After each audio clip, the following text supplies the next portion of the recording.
तो दोस्तों चलिए लेकर के आ गए हैं आपके लिए टेस्ट नंबर 102। जी हाँ दोस्तों, पिछले दिन टेक्नीशियन ग्रेड 3 के लिए दोस्त साइंस का टेस्ट हुआ था, ये 102 उसी का आज क्या है कि हम डिस्कशन कराने वाले हैं। प्लस जितने भी लोगों ने इस 102 को दोस्त अटेम्प्ट किए हैं उन सभी का रैंक कार्ड एक एक करके हम देखेंगे। और एक बात यहां पे आपको रिमाइंड करा देते हैं कि दोस्त अब टेस्ट जो है इसके आगे नहीं बढ़ेगा। ठीक है, टेस्ट यहीं से हम क्या करते हैं, स्टॉप करते हैं, ड्रॉप करते हैं, इसके आगे टेस्ट नहीं चलेगा। ठीक है, अब क्यों नहीं चलेगा ये जान लीजिए। मान लेते हैं कि कोई ज्यादा नंबर अभी लेकर के आ रहे हैं, अच्छी बातें हैं। किसी वजह से अगर मान लीजिए कि कम नंबर आ गया तो बेकार में आप जो है डिप्रेशन में चले जाइएगा, आपका एग्जाम भी सही से नहीं जाएगा सोच करके कि नंबर कम आ गया, क्या होगा ना होगा। दोस्त इसलिए जो है टेस्ट यहां पे ड्रॉप करते हैं। जितना आप पढ़ लिए हैं वही आपका सबसे बड़ा हथियार है, उसी का आप जलवा दिखाने का समय है, आप दिखाइए एग्जाम में जाकर के। ठीक है, अब रिवाइज कीजिए जो भी पढ़ रखे हैं। सारा टेस्ट का हमने क्या किया है कि पीडीएफ टेलीग्राम पे सेंड कर ही दिए हैं, जाकर के एक बार रिवाइज मार दीजिएगा, रिवाइज करने का कोशिश कीजिए, कुछ नया मत पढ़िएगा। ठीक है, और जो लोग नए हैं दोस्त चैनल को सब्सक्राइब कर लीजिएगा, क्योंकि जितने भी अब सेट आएंगे most important question technician grade 3 के एग्जाम को ध्यान में रखते हुए हम लेकर के आएंगे। ठीक है, तो चैनल को सब्सक्राइब कर लीजिएगा। और चलिए हम क्या करते हैं, टेलीग्राम को भी ज्वाइन कर लीजिएगा, पीडीएफ वहां पे मिलती रहेगी आपको। चलिए अब क्या करते हैं कि जो इस सेट को 102 है उसको डिस्कस करा देते हैं एक एक करके। देखिएगा इंपॉर्टेंट है, इससे भी आने की संभावना है आपके एग्जाम में। देखिएगा क्वेश्चन नंबर फर्स्ट देख लीजिए। इसमें क्वेश्चन नंबर फर्स्ट में यह चीजें कहता है कि दो कणों के बीच गुरुत्वाकर्षण बल होता है। दो कणों के बीच क्या होता है कि गुरुत्वाकर्षण बल होता है, तो उसके बीच की दूरी क्या होती है हमें यह जानना है। इन चारों ऑप्शनों में से देख के बताइए कि क्या होगा नहीं होगा।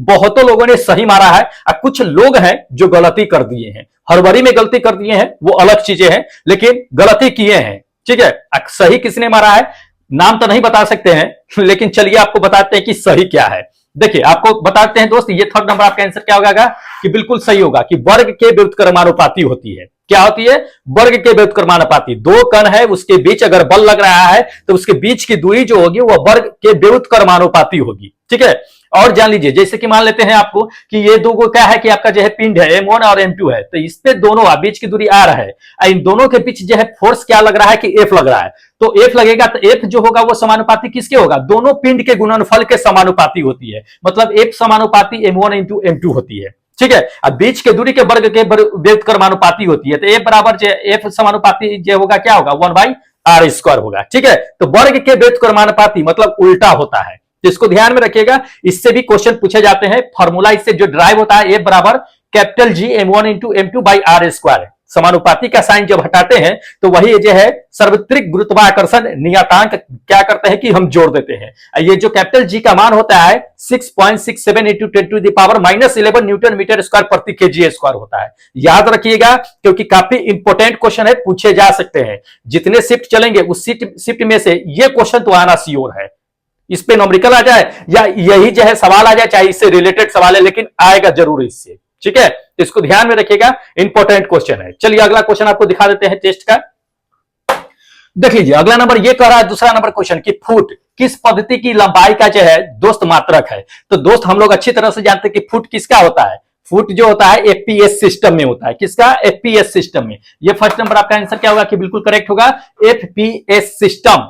एफपीएस करने का मतलब एफ मतलब क्या होता है, फुट या फूड कहिए। ठीक है, जिसको लंबाई को मेजर करते हैं, और पी का मतलब होता है पाउंड जो द्रव्यमान को मेजर करता है, और एस जो होता है वो समय जो समय सेकेंड में मेजर करते हैं। तो ये एफपीएस का जो है सिस्टम में एफ से जो है फुट को मेजर करते हैं। ठीक है, ध्यान रखना है, इंपॉर्टेंट है।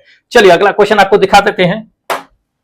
देख लीजिए अगला नंबर ये क्वेश्चन कहता है कि निम्नलिखित में से कौन जो है सदिश राशि है। जी हाँ, सदिश राशि कौन सा है हमें ये जानना है। देखिए सदिश हो चाहे अदिश हो, दोनों में क्या होता है कि मैग्नीट्यूड होता है। डायरेक्शन से हम पता करते हैं कि कौन सदिश है कौन अदिश है। तो जिसमें डायरेक्शन हमको पता चलेगा वो सदिश राशि होगा, जिसमें डायरेक्शन हमको पता ही नहीं चलेगा वो अदिश राशि होगा। ठीक है, जैसे कि मान लीजिए कि द्रव्यमान हो गया, पहला नंबर द्रव्यमान दे दिया, तो द्रव्यमान मास जो होता है वो मास चारों ओर लगता है, उसका कोई फिक्स डायरेक्शन नहीं होता है कि उत्तर की दिशा की ओर लग रहा है मास, की पश्चिम दिशा की ओर लग रहा है, कि ऊपर लग रहा है, कि नीचे लग रहा है, कि दाएं की बाएं, नहीं, चारों तरफ लगता है मास। मास चारों तरफ होता है, तो इसको ध्यान में रखिएगा। इसका कोई डायरेक्शन पता नहीं चलता है, यह क्या है कि एक अदिश राशि है, न कि सदिश राशि। उसी तरह से आयतन हो गया सेकेंड नंबर। आयतन भी पता नहीं चलता, आयतन का कोई डायरेक्शन नहीं होता है, ऊपर होता है आयतन, की नीचे होता है, कि दाएं की बाएं, नहीं पता चलता है। यह भी क्या है कि एक अदिश राशि है। टेम्परेचर, तीसरा नंबर टेम्परेचर कहता है तापमान। तापमान भी जानते होइएगा कि तापमान का कोई डायरेक्शन नहीं होता है, या ऐसा सुने हैं कि तापमान ऊपर जो है लग रहा है, नीचे मतलब ऊपर तापमान बढ़ता है तो नीचे गर्मी नहीं रहता, चारों तरफ गर्मी नहीं रहता। उसका गर्मी जो होता है वो चारों तरफ होता है। मान लीजिए कि आग के पास जाइएगा, वो टेम्परेचर लेना है तो क्या आपको किसी एक डायरेक्शन में हीट होगा? नहीं, चारों तरफ हीट होता है, तो उसका कोई डायरेक्शन फिक्स नहीं होता है। ये भी एक अदिश राशि है।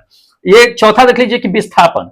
विस्थापन दे दिया है तो विस्थापन जो होता है एक सदिश राशि है, क्योंकि विस्थापन किसको कहते हैं दोस्त? जब आप दूरी को तय कीजिएगा तो अंतिम दूरी में से प्रारंभिक दूरी को घटा देते हैं, वही विस्थापन होता है। मतलब कि आप किसी ना किसी डायरेक्शन में चलिएगा तो वो विस्थापन होगा, उसमें डायरेक्शन पता चलता है। ठीक है, तो डायरेक्शन जिसमें पता चलता है वो मेरा सदिश राशि होता है, ध्यान रखिएगा। तो विस्थापन में हमें डायरेक्शन पता चलता है, क्योंकि मान लीजिए आप अगर पूरब की ओर जा रहे हैं तो विस्थापित पूरब की ओर होगा। ऐसा थोड़ी है कि एक समय में आप पूरब की ओर भी चल जाइएगा, पश्चिम की ओर भी चल जाइएगा, उत्तर की ओर भी चल जाइएगा, ऐसा तो नहीं होगा आपके साथ। किसी एक डायरेक्शन में जाइएगा और डायरेक्शन इसमें पता चलता है। ठीक है, इसलिए विस्थापन क्या है? एक सदिश राशि है। तो ये फोर्थ नंबर आपका करेक्ट आंसर होगा कि सदिश राशि। ठीक है, इंपॉर्टेंट है। वैसे ई बुक जो दिए थे उसमें हमने क्या किया है दोस्त कि शॉर्टकट जितने भी थे सबका एक फॉर्मूला करके हमने उसमें दे दिया था। जो लोग ई बुक खरीदे होंगे वो लास्ट पेज में जाकर के देखे होंगे, शॉर्ट फॉर्म हम उसमें दे रखे थे। चलिए अगला देखिएगा, देख लीजिए अगला नंबर। ये क्वेश्चन दे दिया है कि यदि दो वस्तु है, एक तो ए है और एक बी है, दोनों का द्रव्यमान दे दिया है कितना कितना। ए का द्रव्यमान दे दिया है 6 kg, अब बी का द्रव्यमान दे दिया है आपको 34 kg। कहता है इसमें ऑप्शन चुनने के लिए कि क्या करेक्ट हो सकता है। पहला नंबर देख लीजिए, पहला नंबर आपको ये कह रहा है कि ए का जड़त्व जो है बी से अधिक होगा। क्या ऐसा हो सकता है? ए का आपका द्रव्यमान 6 kg दे दिया है, जबकि बी जो है 34 kg है, तो क्या ए का जड़त्व जो है बी के जड़त्व से अधिक होगा? दोस्त ये चीजें जान लीजिए कि जिसका ज्यादा वजन होगा उसका ज्यादा जड़त्व होगा, जिसका ज्यादा वेट होगा उसका ज्यादा जड़त्व होगा। तो इसमें बी का जो है क्या है कि वेट ज्यादा है, द्रव्यमान ज्यादा है, तो उसका जड़त्व अधिक होगा। और ए का द्रव्यमान कम है तो ए का जड़त्व कम होगा। तो ऑप्शन के अकॉर्डिंग अगर देखा जाए तो ये सेकेंड नंबर आपका आंसर क्या होगा कि बिल्कुल करेक्ट होगा कि बी का जड़त्व ए से अधिक होगा। ठीक है, अब सपोज जैसे मान लेते हैं, मान लीजिए कि एक ट्रक है, उसका वेट जान लीजिए कि 1000 kg के आसपास में है। एक मोटरसाइकिल है, एक मतलब 100 kg का है। अब ट्रक से झटका लगेगा, अब मोटरसाइकिल से झटका लगेगा, किसमें ज्यादा झटका लगेगा आपको?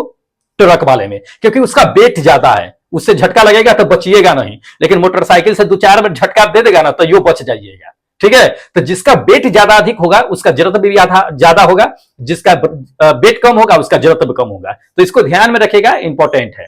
चलिए अगला क्वेश्चन आपको दिखा देते हैं। अगला नंबर देख लीजिए दोस्त, अगला नंबर ये कहता है कि किसी वस्तु का वेग घटा करके आधा कर दिया जाता है, तो इसमें से आधा कौन हो जाएगा हमें ये जानना है। ठीक है, किसी भी वस्तु का वेग है, वेलोसिटी को अगर घटा दीजिए और घटा करके आधा कर दीजिए तो इसमें से दिखाइए कि हमें आधा कौन होगा ये जानना है। चलिए हम क्या करते हैं कि चेक कर लेते हैं एक बार कि कौन कौन आधा हो सकता है।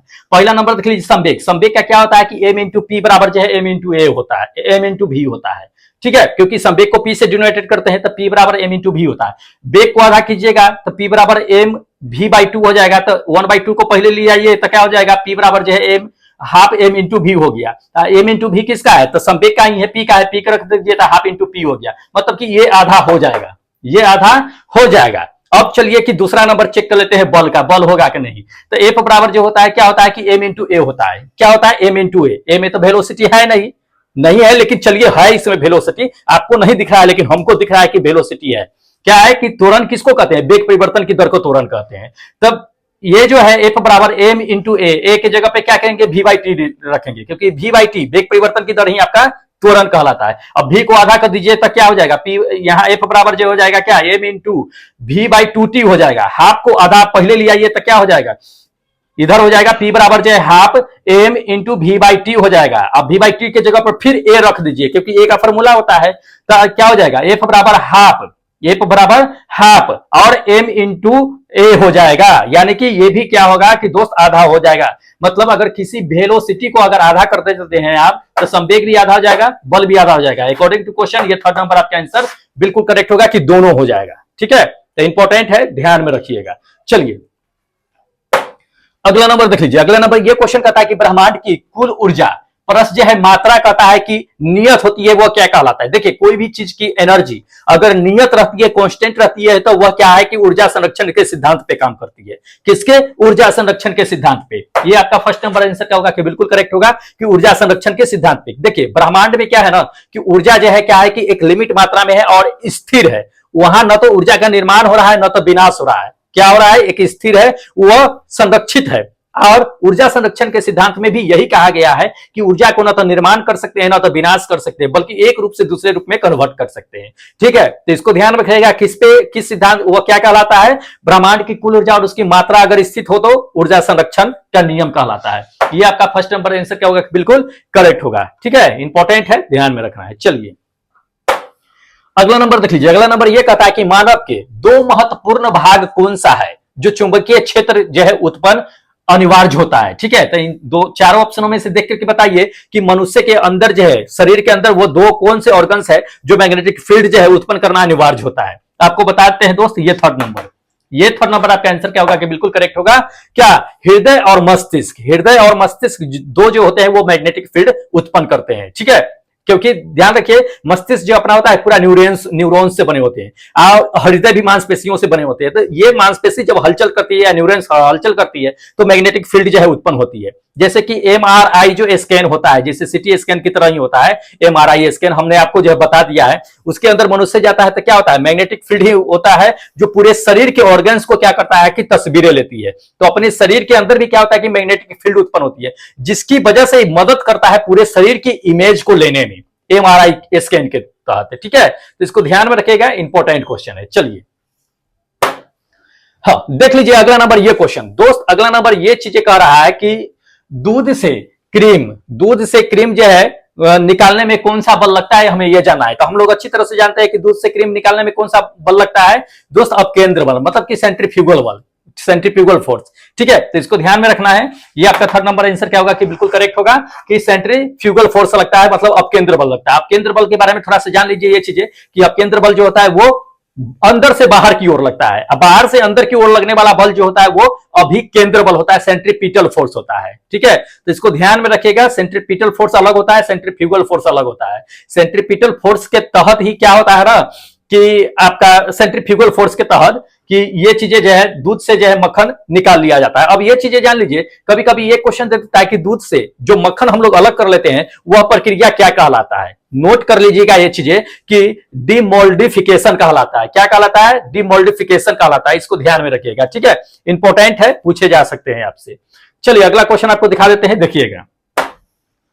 देख लीजिए अगला नंबर ये क्वेश्चन कहा जाता है कि बर्नौली प्रमेय आधारित है। बर्नौली प्रमेय किस पे आधारित है हमें यह जानना है। इन चारों में से ऑप्शन में से बता दीजिए फटाफट। बर्नौलीज के बारे में भी पूछा जाता है एग्जाम में क्वेश्चन। देखिए बर्नौलीज थ्योरम जो आधारित है ये फर्स्ट नंबर ऊर्जा संरक्षण के सिद्धांत पे। अब कहिएगा हर चीज तो ऊर्जा संरक्षण के सिद्धांत पे आधारित है, बिल्कुल बिल्कुल है। अब बर्नौलीज के थ्योरम भी बता देते हैं कि उसका थ्योरम क्या कहता है और कैसे जो है ऊर्जा संरक्षण के सिद्धांत पे आधारित है। बर्नौलीज जो है लिक्विड यानी द्रव पे आधारित है। ये तो पता है ना कि द्रव का स्पीड जितना ज्यादा होता है दबाव उतना कम होता है। द्रव का स्पीड जितना कम होगा उतना दबाव जो है क्या होगा कि ज्यादा होगा। मतलब दबाव जो होता है वो द्रव के स्पीड से दोस्त व्युत्क्रमानुपाती होता है। तो इसी पे डिपेंड करता है। जैसे कि मान लीजिए किसी बोतल से अगर द्रव निकल रही है जितने स्पीड से, तो द्रव निकल रही है तो उसमें ऊर्जा निहित होती है, उसमें ऊर्जा विद्यमान होता है, मौजूद होता है। उसमें कौन कौन से ऊर्जा होता है ये भी जान लीजिए दोस्त। जब द्रव निकलता है तो उसमें द्रव जो निकलती है तो द्रव की एक तो गति होती है जिसके कारण क्या होता है कि काइनेटिक एनर्जी होता है लिक्विड का। एक तो पहला ये एनर्जी होता है। दूसरा नंबर पृथ्वी जो है उस लिक्विड को अपनी ओर खींचती है तो उसमें गुरुत्वीय मतलब कि गुरुत्वीय स्थिति जो ऊर्जा भी होती है उसमें। ठीक है, ये चीज होती है और उसमें दबाव भी पड़ता है तो दबाव का भी अपना एक ऊर्जा होता है। ये तीनों क्या होता है कि कांस्टेंट होता है। ये तीनों का मान कभी चेंज नहीं होता है। ठीक है, दबाव अगर कमेगा तो लिक्विड का स्पीड बढ़ेगा, दबाव अगर ज्यादा होगा तो लिक्विड का स्पीड कम होगा। लेकिन लिक्विड का स्पीड कम होगा लिक्विड का तो वो क्या अगर नहीं चलेगा, पानी नहीं चलेगा तो स्थितिज ऊर्जा में होगा। तो स्थितिज ऊर्जा, दबाव का एनर्जी और गुरुत्वीय जो है स्थितिज ऊर्जा, ये तीनों का मान कांस्टेंट होता है जो आपका ऊर्जा संरक्षण नियम पे जो है पालन करता है। इसको ध्यान में रखिएगा, इंपॉर्टेंट क्वेश्चन है। ठीक है, और कभी कभी जैसे कि पिछले दिन ही हमने ये क्वेश्चन बता दिया था कि स्प्रे जो होता है वो किस सिद्धांत पे काम करता है, तो बर्नौलीज के सिद्धांत पे। पानी से जो भी आएगा पूछा जाएगा उसको ध्यान रखिएगा, बर्नौलीज से सिद्धांत पे काम करती है। चलिए अगला नंबर देख लीजिए दोस्त, अगला नंबर ये क्वेश्चन कहता है कि एक बीकर में क्या है कि पानी, एक बीकर में पानी पर क्या है कि बर्फ तैर रही है, बर्फ तैर रही है, बर्फ के पिघलने के बाद जो है इसमें से क्या कंडीशन हो सकता है, हमें ये जानना है। ठीक है, तो हम लोग अच्छी तरह से जानते हैं, 8 क्लास से ही पढ़ते आ रहे हैं कि पानी में अगर बर्फ रखा हुआ है, अगर वो पिघल जाएगा तो पिघलने के बाद क्या होता है दोस्त, पानी का लेवल में कोई परिवर्तन नहीं होता है, उसका जो लेवल बना रहता है वही रहता है, न तो उसका लेवल घटता है न तो उसका लेवल बढ़ता है, मतलब कि वही स्थिति बनी रहती है, जितना रहता है उतना ही। इसलिए ये फोर्थ नंबर आपका आंसर क्या होगा कि बिल्कुल करेक्ट होगा कि वही स्थिति बनी रहती है। ठीक है, अब ये चीजें जान लीजिए कि जब पानी, कभी कभी एक क्वेश्चन पूछ देता है कि बर्फ जो है वो पानी पर क्यों उतरता है, तो वो घनत्व की वजह से, बर्फ का घनत्व क्या होता है कि कम होता है, जबकि पानी का घनत्व ज्यादा होता है, इसलिए बर्फ जो है तैरते रहता है, लेकिन आयतन जो है वही रहता है, जो बर्फ का पहले आयतन रहता है वही पिघलने के बाद भी उसका आयतन वही रहता है, आयतन में कोई परिवर्तन नहीं होता है, इसको ध्यान में रखिएगा। ठीक है, तो इंपॉर्टेंट है, ध्यान में रखना है। चलिए अगला क्वेश्चन आपको दिखा देते हैं। हाँ देख लीजिए, अगला नंबर ये कहता है कि किस प्रकार के कोयले में सबसे ज्यादा जो है कार्बन की प्रतिशत मात्रा पाई जाती है, मतलब सबसे ज्यादा कार्बन पाई जाती है, ये हमें जानना है। ठीक है, तो हम लोग अच्छी तरह से जानते हैं कि एंथ्रासाइट में, एंथ्रासाइट में क्या होता है कि सबसे ज्यादा कार्बन की प्रतिशत मात्रा पाई जाती है, सबसे ज्यादा कार्बन होती है उसमें। ठीक है, ये थर्ड नंबर आपका आंसर क्या होगा कि बिल्कुल करेक्ट होगा कि एंथ्रासाइट में। अब कभी कभी हो सकता है कि परसेंटेज पूछ देगा कि एंथ्रासाइट में कितना प्रतिशत जो है कार्बन की मात्रा होती है दोस्त, 85 से लेकर के या 86 से लेकर के 98% तक की क्या होता है एंथ्रासाइट में कार्बन की प्रतिशत मात्रा होती है। ठीक है, उसके बाद जो है बिटुमिन्स में होती है जो 86 कहते हैं, 45 से लेकर के 86% तक की क्या होता है कि कार्बन की प्रतिशत मात्रा होती है। उसके बाद आते हैं हम लोग जो है लिग्नाइट में आते हैं, तो लिग्नाइट में जान लीजिए कि 25 से 50% तक की होती है। उसके बाद जो है सबसे कम जो है पीट में होती है। पीट से रिलेटेड एक क्वेश्चन और पूछा जाता है कि कोयले के कौन सा जो है मतलब कि कोयले का कौन सा जो है प्रकार है जिसमें जीवाश्म का जो है क्या होता है कि साइन पाया जाता है, चिन्ह पाया जाता है, तो ये पीट होता है। पीट में ही क्या होता है कि जीवाश्म का चिन्ह आपको मिलेगा, क्योंकि पीट को प्रारंभिक कोयले का मतलब प्रारंभिक जो कोयले का जो है एक तरह का प्रकार कहा जाता है। सबसे पहले यही पीट निकलता है, उसके बाद जो सारे जो है बनते हैं। ठीक है, तो इसको ध्यान में रखना है, इंपॉर्टेंट क्वेश्चन है। चलिए अगला क्वेश्चन आपको दिखा देते हैं। देख लीजिए, अगला नंबर ये दे दिया है कि रेडियम दे दिया है। रेडियम कितना दे दिया है 88 और जो है आपको 226 दे दिया है रेडियम। इसमें क्या आता है कि न्यूट्रॉन और प्रोटॉन की जो है संख्या क्या होगी, हमें यह जानने के लिए बहुत अच्छा क्वेश्चन है दोस्त, इससे रिलेटेड सवाल आपको पूछे जा सकते हैं। देखिए रेडियम दे दिया है तो आप सबसे पहले तो यह जान लीजिए कि हमको द्रव्यमान संख्या इसमें चुन लीजिए। आप परमाणु की संख्या यानी प्रोटॉन की संख्या, परमाणु संख्या को प्रोटॉन की संख्या कहते हैं। तो देखिए इसमें 226 जो हो जाएगा वो क्या होगा कि द्रव्यमान संख्या होगा। क्या होगा? द्रव्यमान संख्या। तो 226 आपका द्रव्यमान संख्या हो गया। परमाणु संख्या यानी कि प्रोटॉन की संख्या 88 हो गया। न्यूट्रॉन की संख्या निकाल दीजिए, न्यूट्रॉन की संख्या हमें निकालना है। तो न्यूट्रॉन की संख्या निकालने के लिए क्या करते हैं दोस्त, द्रव्यमान की संख्या में से परमाणु की संख्या यानी प्रोटॉन की संख्या को घटा देते हैं। तो एन बराबर जो है क्या कर दीजिए कि ए माइनस जो है आपका पी कर दीजिए। एन ए क्या है कि आपका द्रव्यमान क्या है, पी क्या है प्रोटॉन की संख्या, एन जो है आपका न्यूट्रॉन की संख्या है। 226 में से क्या कीजिए 88 घटा दीजिए, 138 आ जाएगा। मतलब 138 88 आपका क्या होगा कि बिल्कुल करेक्ट आंसर होगा। 138 और 188 इन चारों ऑप्शनों में से चुन लीजिए, आप बता दीजिए, ये फोर्थ नंबर आपका आंसर करेक्ट होगा। ठीक है, 138 और 88 पूछे जाते हैं, सवाल ध्यान रखना है। चलिए हाँ अगला देख लीजिए, अगला नंबर ये कहता है निम्नलिखित में से कौन जो है इलेक्ट्रॉनिक विन्यास संभव नहीं है। ठीक है, इसमें से कौन सा इलेक्ट्रॉनिक विन्यास संभव नहीं है, हमें ये बताना है। देखिए आपको बताते हैं करेक्ट आंसर, ये फर्स्ट नंबर आपका इलेक्ट्रॉनिक विन्यास लिखना पॉसिबल नहीं है क्योंकि ये गलत लिखा हुआ है। ठीक है, आपका 1:2:2 ये इसके 2p6 और 3s2 होता है या 3p6 होता है, ना कि जो है 2d आ जाता है। 2p6 के बाद जो है 2d नहीं आता है, 3s2 आता है, इसके बाद 3p6 जाता है, फिर 4s में जाते हैं, फिर जो है आगे बढ़ते हैं। ठीक है, तो इलेक्ट्रॉन के विन्यास लिखने का ये तरीका है, ये गलत लिखा हुआ है। ठीक है, फर्स्ट नंबर आपका आंसर करेक्ट होगा अकॉर्डिंग टू क्वेश्चन। चलिए अगला नंबर देख लीजिए दोस्त, अगला नंबर ये क्वेश्चन कहता है कि ईस्ट मिलाने पर गूथे हुए आटे का क्या होता है कि उठने का कारण क्या होता है, हमें यह जानना है। जैसे कि मान लीजिए कि आटा गूंदते हैं, गूंदने के बाद उसमें ईस्ट मिला देते हैं, आप कुछ देर छोड़ दे जाइएगा, तब उसमें फुदफुदी जैसा जो है क्या होगा कि आटा जो है निकलने लगता है उसमें। ठीक है, ऐसा लगेगा कि उसमें गैस भरा हुआ है, फुदफुदी की तरह जो है बबल आने लगता है। तो उसका कारण क्या होता है दोस्त? उसका कारण होता है कार्बन डाइऑक्साइड।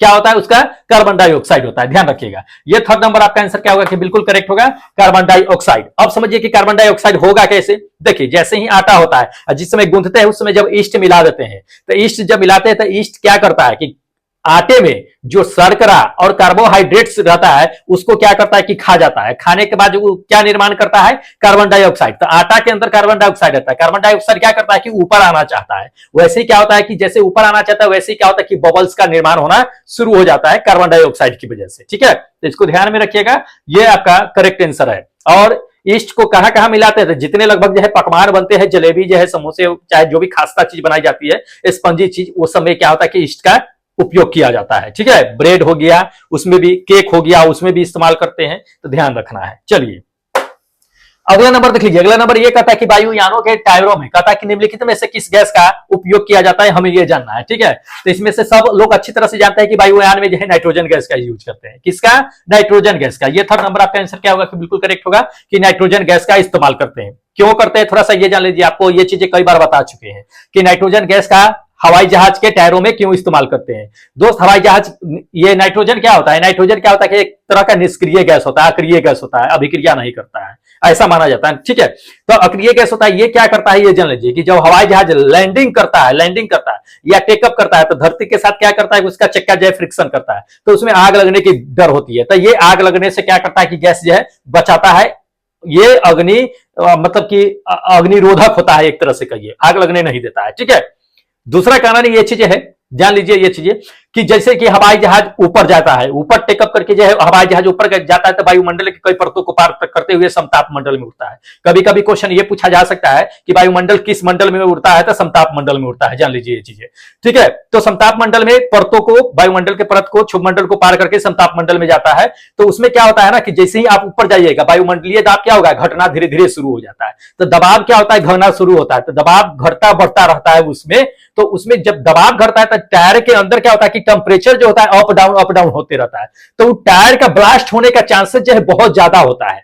ठीक है, लेकिन नाइट्रोजन गैस जो भरा रहता है उस चीज को बैलेंस करके रखता है, टेम्परेचर को बैलेंस करके रखता है, उसको अप डाउन होने नहीं देता है, जिस वजह से उसका चक्का भी जो है, टायर जो है वो ब्लास्ट नहीं करता है। ठीक है, आप देखे होइएगा गर्मी के समय मोटरसाइकिल धूप में रख दीजिए या साइकिल का टायर ही रख दीजिए, थोड़ी देर जो है टेम्परेचर में के बाद क्या होगा कि ब्लास्ट कर जाता है। क्यों, क्योंकि टेम्परेचर से उसके अंदर का प्रेशर के क्या होता है कि अप डाउन होना शुरू हो जाता है, जिसकी वजह से वो ब्लास्ट कर जाता है। तो एक मेन कारण ये भी होता है कि नाइट्रोजन का जो इस्तेमाल वायुयान में किया जाता है। ठीक है, तो इसको ध्यान में रखना है दोस्त, इंपॉर्टेंट क्वेश्चन है।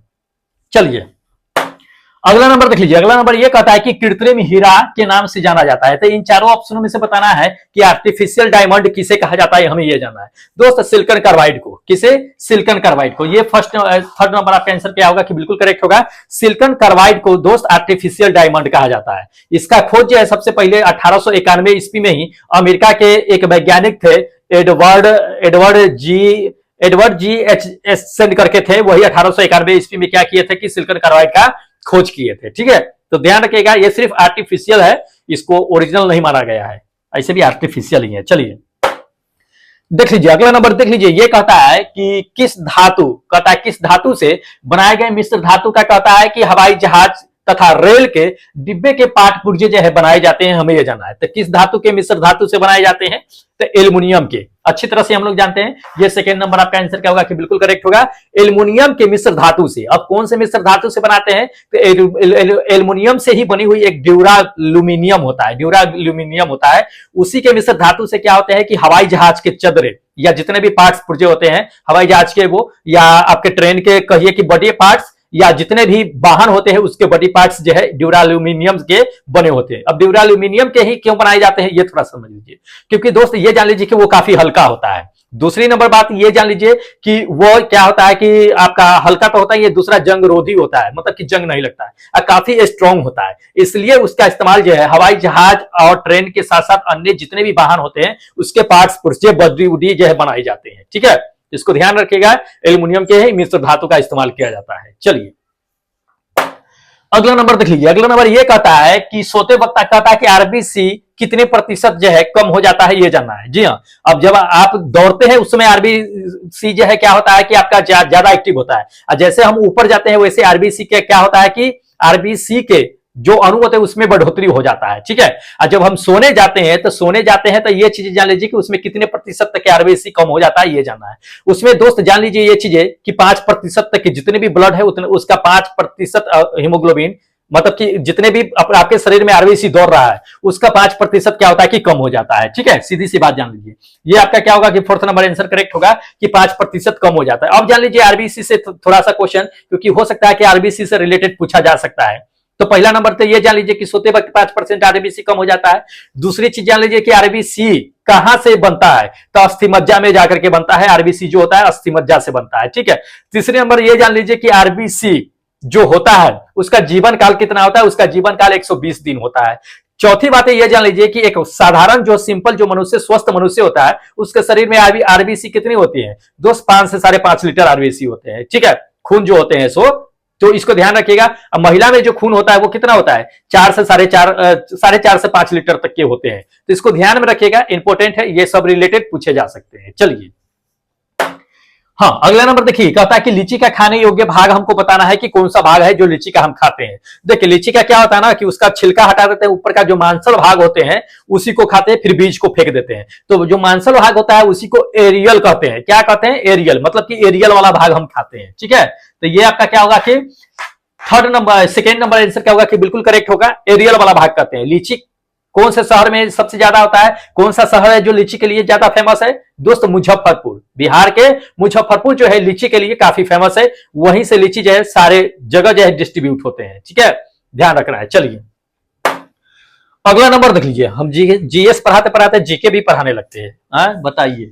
चलिए अगला देख लीजिए, निम्नलिखित में से उस वैज्ञानिक का नाम बताना है जो अनुवांशिकी, जो अनुवांशिकता को क्या है कि अनुवांशिकी विज्ञान या अनुवांशिकी का नाम दिया है। बहुत लोगों ने इसमें गलती कर दिया है दोस्त, जान लीजिए कि 90% ऐसे इसमें स्टूडेंट है जो गलती मार दी है और जाकर के मारे हैं किसको, ग्रेगर मेंडल साहब को मार दिए हैं दोस्त। ग्रेगर मेंडल साहब नहीं होगा, वो उन्हें सिर्फ अनुवांशिक का पिता कहा जाता है, जनक कहा जाता है, ये चीजें जान लीजिए। लेकिन नाम किसने दिया, वर्ड किसने दिया, ये हमें जानना है। जैसे कि मान लीजिए आपका जन्म हुआ, किसी बच्चे का जन्म हुआ, सपोज दैट आपका नहीं लेते हैं, बुरा मान जाइएगा, किसी बच्चे का जन्म होता है तो उसका नामकरण करने के लिए क्या करते हैं कि चलो पंडित के यहाँ चलते हैं, उसका नामकरण करवाते हैं, वो नाम क्या रखेंगे देख लेते हैं।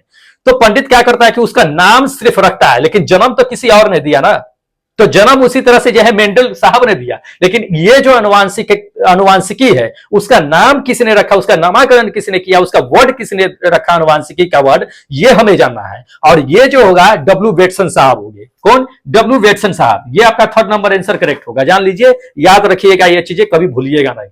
डब्ल्यू वेटसन साहब 1905 ईस्वी में अपने मित्र को एक पत्र लिखे थे और उन्होंने उसी पत्र में मेंडल जो उस समय सर्च कर रहे थे, तो उन्होंने कहा कि मेंडल साहब जो मतलब कि अभी सर्च किए हैं जेनेटिक्स, उसका जो है अनुवांशिकी के जो है नाम रख देना चाहिए था 1905 में। 1906 में उनका एक पत्रिका जो है प्रकाशित हुआ था वेटसन साहब का, और उस पत्रिका में उनका अनुवांशिकी वर्ड जो है प्रकाशित हुआ था।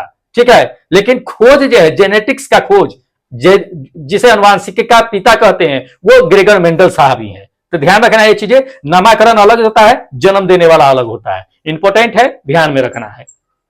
चलिए अगला नंबर देख लीजिए, अगला नंबर ये कहता है कि इबोला क्या है। हम लोग अच्छी तरह से जानते हैं कि इबोला एक तरह का वायरस है जो क्या होता है कि बुखार से रिलेटेड होता है, बुखार हो जाता है इसमें इबोला में, तो इसको ध्यान में रखना है, एक तरह का वायरस है। ये आपका फोर्थ नंबर आंसर करेक्ट होगा कि इबोला एक तरह का वायरस है। इबोला क्या है कि अफ्रीका में ही एक नदी था, उसी के आसपास से ये जन्म हुआ था, तो इबोला नाम पड़ गया था, याद रखना ये चीजें। चलिए अगला नंबर देखिए, अगला नंबर ये चीजें कहता है कि पीडियाट्रिक्स जो है निम्नलिखित में से किसके अध्ययन से संबंधित है, यह जानना है। देखिए पीडियाट्रिक्स जो होता है ना, बच्चों के, शिशु के रोग से संबंधित होता है। किससे, शिशु के रोग से संबंधित होता है। ये आपका करेक्ट आंसर होगा, शिशु के रोग से। अब ये जान लीजिए, कभी कभी हो सकता है कि एजिंग पूछ देगा, एज पूछ देगा कि एज कितने वर्ष होता है, तो शिशु, नवजात शिशु जानते हुए 15 साल तक के जो है उनको मतलब एज लेकर के चलते हैं, तो 15 साल तक के जो शिशु होते हैं उनका जो है क्या होता है कि रोगों का अध्ययन जो है पीडियाट्रिक्स कहलाता है। देखिए सारे कंट्री में अलग अलग एज जो है लिमिट किया गया है, इंडिया में कुछ अलग है,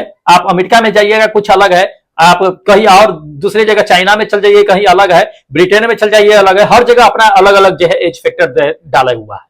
तो ये अपने इंडिया की बातें कर रहे हैं, 12 से 15 साल मतलब मान के चलिए शिशुओं को जो है रोगों का जो अध्ययन होता है वो पीडियाट्रिक्स कहलाता है। ठीक है, तो इंपॉर्टेंट है, ध्यान रखना है। चलिए अगला नंबर देखिए, अगला नंबर यह कहता है कि मसूरों से रक्त का स्राव जो है किस विटामिन की कमी से होता है, हमें यह जानना है। मतलब कौन सा वो रोकता है, कौन सा विटामिन रोक सकता है, या कौन सी विटामिन की कमी से होता है, ये भी पूछा जाता है। तो एस्कर्बिक एसिड, किसे? एस्कर्बिक एसिड, विटामिन सी, ये आपका क्या होगा? थर्ड नंबर आंसर बिल्कुल करेक्ट होगा।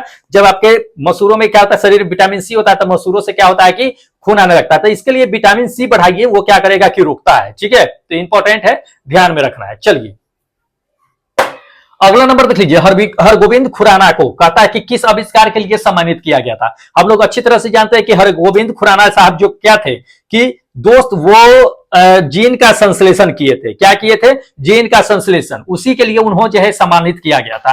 ये थर्ड नंबर आपका आंसर क्या होगा कि बिल्कुल करेक्ट होगा।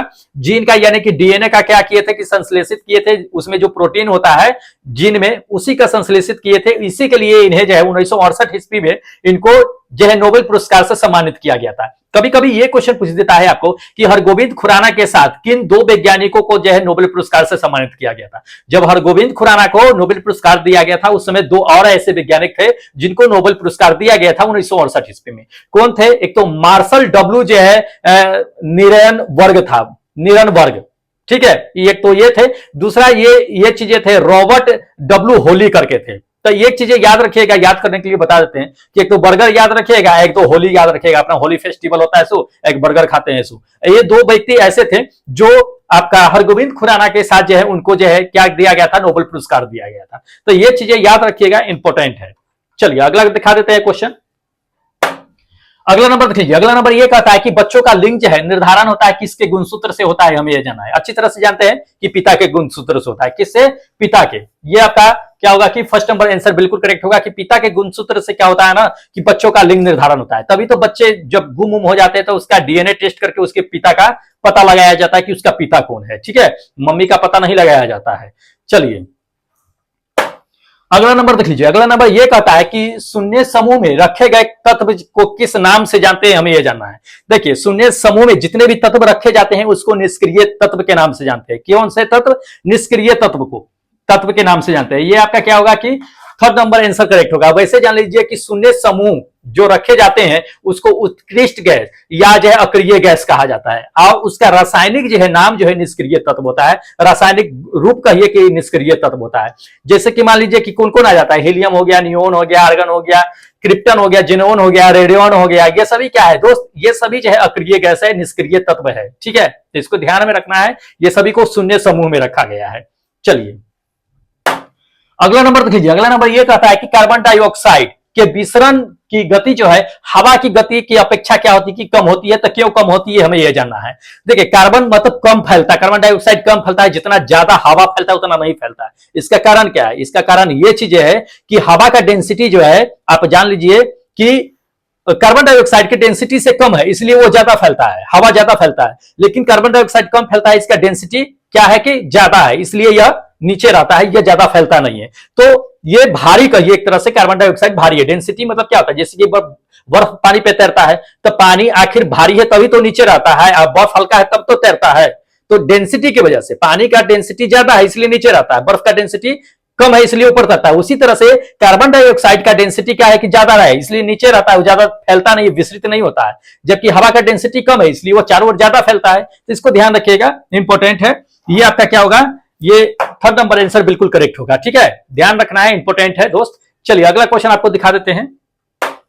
देखिए कहता है कि बेवकूफों का सोना, बेवकूफों का सोना कहिए या मूर्खों का सोना कहिए, किसे कहा जाता है, ये हमें जानना है। ठीक है, देखिए किसे जाना जाता है ये जान लीजिए। तो बेवकूफों का सोना या तो मूर्खों का सोना कहा जाता है पायराइट का। किसे? पायराइट्स को कहते हैं। ध्यान रखना है ये चीजें। ये आपका क्या होगा कि फोर्थ नंबर आंसर करेक्ट होगा। पायराइट्स को ही बेवकूफों का सोना क्यों कहते हैं दोस्त? पायराइट्स जो होता है, ये पायराइट्स देखने में हूबहू आपको लगेगा कि सोना है, सोने के जैसा ही पीला होता है, लेकिन ये सोना होता नहीं, मूर्ख बनाने के लिए होता है। ठीक है, मूर्ख बनाने के लिए जिसका अस्तित्व ज्यादा समय तक रहता नहीं है।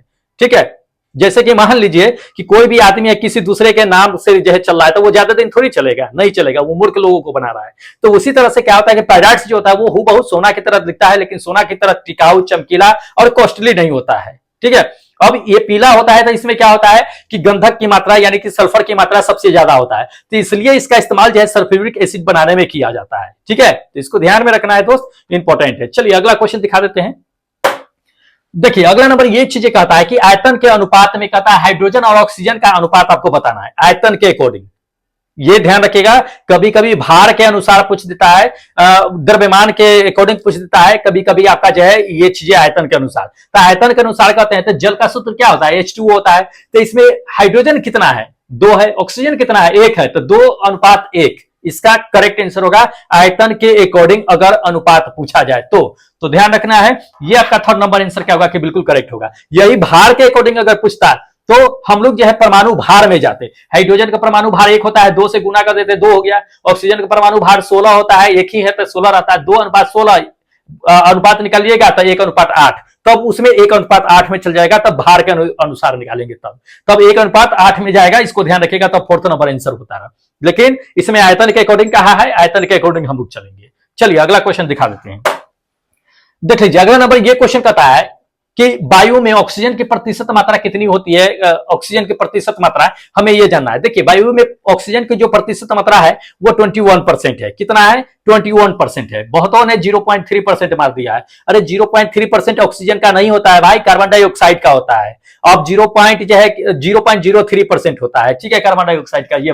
ये मत मार देना, ये वाला होता है कार्बन डाइऑक्साइड का 0.03% होता है। अब नया में जब शोध हुआ है उसके अकॉर्डिंग जो है 0.03 नहीं हुआ है बल्कि 0.04% हो गया है नया के अनुसार, ठीक है, तो इसको ध्यान रखना है।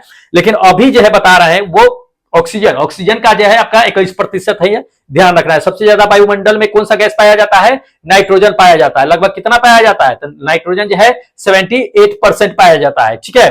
तो इसको ध्यान में रखना है सारे, क्योंकि सारे इंपॉर्टेंट क्वेश्चन है। तो चलिए ये दोस्त क्या था कि आपका 30 इंपॉर्टेंट क्वेश्चन था, हमने आपको दिखा दिया और डिस्कस भी करा दिया दोस्त। अब यहां से टेस्ट बंद है, इसके बाद टेस्ट नहीं आएंगे। हमें भी आप याद आइएगा, आपको हम याद आएंगे नहीं आएंगे ये पता नहीं, लेकिन आप लोग जितने समय तक साथ रहे बहुत अच्छा लगा दोस्त। आप लोग कमेंट भी करते थे, बहुत अच्छा लगता था, और साथ में टेस्ट भी देते थे। आप लोगों का नाम पढ़ के मुझे भी खुशी होता था, कौन कहां से होता था ये भी अच्छा लगता था। चलिए बहुत खुशी हुआ कि आप लोग अभी तक के बने हुए थे हमारे साथ मिल करके चल रहे थे, अच्छा लगा दोस्त। चलिए अगर समय रहा तो फिर मिलेंगे। वैसे मिलना नहीं चाहिए, हम नहीं चाहते हैं कि दोबारा मिलिए, जाकर के आप जॉब कीजिए, अच्छा रहेगा, ठीक है। मिठाई खिलाइए, हमें खुशखबरी दीजिए, ठीक है। चलिए अब क्या करते हैं कि आप लोगों का रैंक कार्ड दिखा देते हैं, बोर्ड पे स्क्रॉल करा देते हैं आप लोगों का रैंक कार्ड। देखते रहिएगा कि किसने कितना नंबर लेकर के आया है। हम फटाफट बोलते चले जाते हैं क्योंकि टाइम बचत करना है, क्योंकि ज्यादा लंबा वीडियो हो जाता है इसलिए बताते हैं। और एक सप्ताह हम आप लोगों के साथ है, लेकिन जिन लोगों का आज एग्जाम हो गया है शायद वो मेरे साथ ना हो, कोई बात नहीं है। समय क्या कहा जाता है ना कि परिवर्तन ही संसार का नियम है, बदलते रहते हैं लोग, यही परिवर्तन संसार का नियम ही है, क्या कह सकते हैं। चलिए दोस्त फटाफट क्या करते हैं कि आप लोगों का रैंक कार्ड दिखाते चलते हैं। जिसने भी टेस्ट दिया है उन सभी का रैंक कार्ड हम दिखाते हैं, देखते चलिएगा। देख लीजिए नंबर फर्स्ट पे आज जो बने हुए हैं दोस्त, कालीनाथ भाई है जो झारखंड से टेस्ट देते हैं। नंबर 1 पे है दोस्त, 90 में 80.01% लेकर के आए हैं, बहुत अच्छा है दोस्त।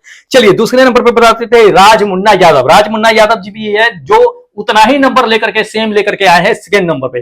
तीसरे नंबर पे जो बने हुए हैं सेम, ये भी उतना ही नंबर लेकर के आए हैं रमेश कुमार। तीनों आदमी एकदम सेम नंबर लेकर के आए हैं, तीनों एकदम टॉप ग्रेड में है। चलिए बहुत अच्छा है। चौथे नंबर की अगर बात कर लेते हैं तो अरविंद कुमार है। पांचवें नंबर पे कौन है कि करण जो है रांची से टेस्ट दिए हैं, बहुत अच्छा है। पांचवें नंबर बता दिए। छठे नंबर पे ये मृत्युंजय कुमार है जो छठे नंबर पे है, बहुत अच्छा है। सातवें नंबर की अगर बात कर लेते हैं तो देखिएगा विष्णु कुमार है। आठवें नंबर पे क्या है कि रंजीत पांडे है। 9वें नंबर की अगर बात कर लेते हैं तो रंजीत कुमार है। 10वें पे विकास कुमार है। 11वें नंबर पे भी विकास कुमार है। 12वें नंबर पे मंटू शर्मा है। 13वें नंबर पे अनिल कुमार है। 13वें नंबर पे अनिल कुमार है। 14वें नंबर पे गोलू है, चलिए ठीक है। 15वें पे मीनाक्षी है। 15वें नंबर पे 16वें नंबर पे बाबा है। कौन है, हमारे बाबा आ गए हैं, ठीक है, 16वें नंबर पे, हाँ बाबा। 17वें नंबर की बात कर रहे थे तो ये पंकज कुमार है। 18वें नंबर पे इंद्रजीत कुमार है। 19वें नंबर पे खेमराज मीना साहब है। 19वें नंबर पे 20 नंबर पे क्या है कि गोविंदा साहब है। 20 नंबर पे गोविंदा साहब है।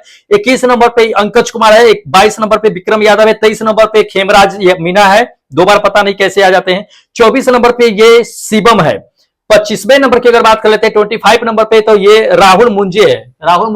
25 नंबर पे, ठीक है। 26 नंबर पे अमरनाथ बिंद है। उसका 27 नंबर पे इंडियन जाटव करके है। 28 नंबर पे हरिओम यादव है। 29 नंबर पे सौरभ कुमार है। 30 नंबर पे अंकित जो रसूलपुर से है। 31 नंबर पे अगर बताते हैं तो संजीत यादव करके है। 32 नंबर पे बसंत मेहता है। उसके बाद 33 नंबर की बात कर लेते हैं तो तस्लीम अली करके है, जो अपना मेल आईडी दे रखे हैं, ठीक है। उसके बाद 34वें नंबर पे सुदामा माली है, 35वें नंबर पे सोनू गोपे है, 36वें नंबर पे रवि कुमार है, 37वें नंबर की बात कर लेते हैं तो नीलेश यादव है, 38वें नंबर पे कौन है कि मुकेश मल्होत्रा करके है, ठीक है। 39 नंबर पे क्या है कि सुभाष शर्मा है।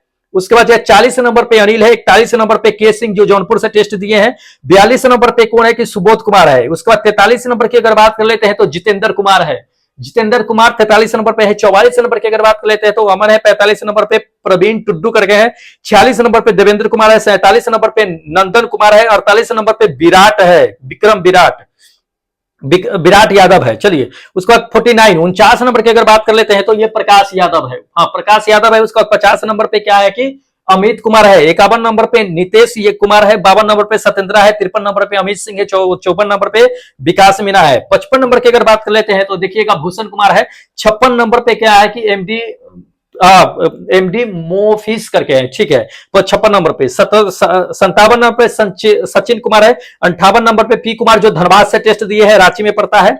59 नंबर पे 59 नंबर पे सुजीत कुमार है। उसके बाद 60 नंबर पे कौन है कि मोहम्मद आसिफ करके है, जो 60 नंबर 60 पे है। 61 पे भी यही बने हुए हैं मोहम्मद आसिफ। 62 नंबर पे क्या है कि मोरी साहब है। 63 नंबर पे अनूप कुमार जो शिव मंदिर से टेस्ट देते हैं। उसके बाद 64 नंबर की अगर बात कर लेते हैं तो दिनेश पीके है, हाँ दिनेश पीके है, चलिए पीके साहब। उसके बाद 65 नंबर की अगर बात कर लेते हैं तो मोहन कुमार है। 66 नंबर पे कौन है कि राजमणि साहब है। 67 नंबर की बात कर लेते हैं तो मोहित जायसवाल साहब है। उसके बाद 68 नंबर पे कौन है कि पंकज कुमार है। 69 नंबर पे क्या है कि मोत्से मंडल करके है। उसके बाद 70 नंबर पे ये नितेश कुमार है। 71 नंबर पे वीर कुमार है। उसके बाद 72 नंबर पे फरियाद अंसारी है। 73 की अगर बात कर लेते हैं तो सोमलाल कुमार है, सोमलाल कुमार है। उसके बाद 74 नंबर पे क्या है कि शशि कुमार है। 75 नंबर की बात कर लेते हैं तो रोहित कुमार है। 76 नंबर पे अनिल कुमार है। 77 नंबर पे रेहाना बानो, 77 नंबर पे 78 नंबर पे मुन्ना उपाध्याय जो सासाराम बिहार से टेस्ट देते हैं। 79 की अगर बात कर लेते हैं तो ये सचिन कुमार है। 78 नंबर पे कौन है कि पप्पू वर्मा करके है। 78 नंबर 78 कहते हैं 81 नंबर की बात कर लेते हैं तो पप्पू वर्मा है। 82 नंबर पे रवि वर्मा है। उसके बाद आपका 83 नंबर पे गुरप्रीत सिंह है। 84 नंबर पे क्या है कि अरविंद बा है, अरविंद बा। उसके बाद 85 नंबर की अगर बात कर लेते हैं तो संजू बा है, हाँ संजू बाबा है, चलिए ठीक है। 86 नंबर की अगर बात कर लेते हैं तो आनंद गुप्ता साहब है। 87 नंबर की अगर बात कर लेते हैं तो जितेंद्र सिंह है। 88 नंबर पे नितिन है। 89 नंबर की अगर बात कर लेते हैं अनिल मंडल साहब है। उसके बाद 90 नंबर की बात कर लेते हैं एमडी राजीव वर्षी जो मुजफ्फरपुर से टेस्ट बने रहते हैं। चलिए 91 की अगर बात कर लेते हैं दोस्त तो हितेश साहब है। उसका 92 नंबर पे पंकज कुमार है। 93 नंबर पे राहुल कुमार है। 94 नंबर की बात कर लेते हैं अमर कुमार है। 95 नंबर पे एमडी राजीव वर्षी है। 96 नंबर पे राहुल कुमार है। उसके बाद 97 की अगर बात कर लेते हैं तो अजय है। 98 नंबर पे क्या है कि रोशन कुमार ही है। चलिए 99 नंबर की अगर बात कर लेते हैं संतोष कुमार यादव है। 100 नंबर पे आज जो बने हुए हैं रवि कुमार है। 101 नंबर पे संजय सैनी है। 102 नंबर पे क्या है कि जगजिंदर सिंह है, जगदिंदर सिंह है।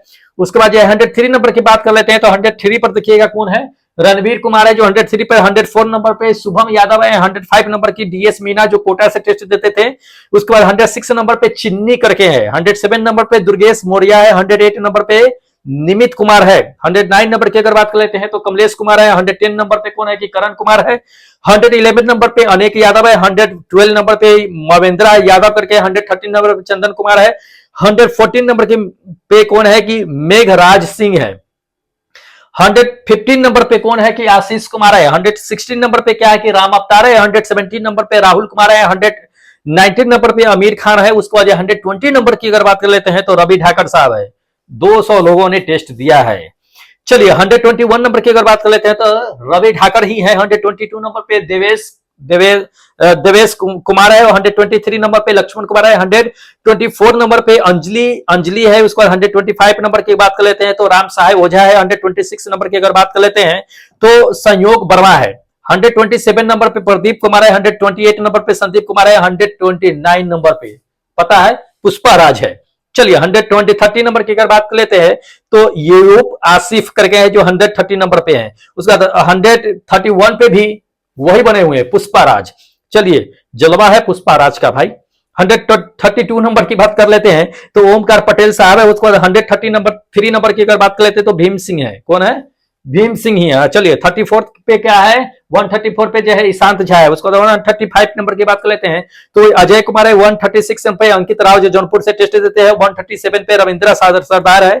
138 पे जो है सुमेध जो है बंसोद करके हैं, सो है। 139 की अगर बात कर लेते हैं तो पवन है जो हनुमानगढ़ से टेस्ट देते हैं। 140 पे जो है अश्वथी केजी करके है। 141 पे भी अश्वथी केजी करके हैं, वाह।